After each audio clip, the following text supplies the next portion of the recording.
જે આ મોંઘા ખાતર એ ખાતરના જે ભાવ વધારો 700 રૂપિયા ખાતરમાં ભાવ વધારો કરી દીધો છે, ડીઝલમાં ભાવ વધારો કરી દીધો છે. તો શું આ વધારો ચૂંટણી પહેલા નથી કરી શકતા?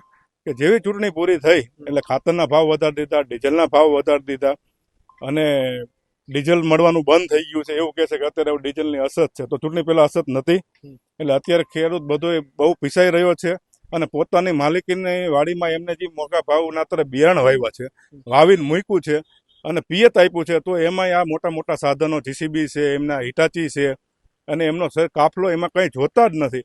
એમાં જઈને બધું રમણ ભમણ કરી નાખે છે અને ખેડૂતોને બંદૂકો આરે હથિયારો લઈને જાય છે.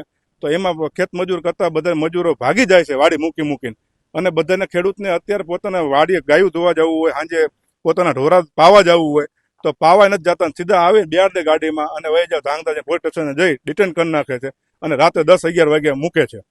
એટલે અત્યારે ખેડૂત આ કહેવાય છે કે ખેતી પ્રધાન દેશ છે, પણ એ માયલું અમને કંઈ લાગતું નથી કે ખેતી પ્રધાન દેશ છે. એટલે અત્યારે ખેતી માટે બહુ ખેડૂત માટે બહુ તાનાશાહી રીતે આ પ્રશાસન કરી રહ્યું છે, ખૂબ તાનાશાહી કરી રહી છે અને અત્યારે ખેડૂત અત્યારે બહુ આનાથી દુઃખી છે અને બહુ નારાજ છે.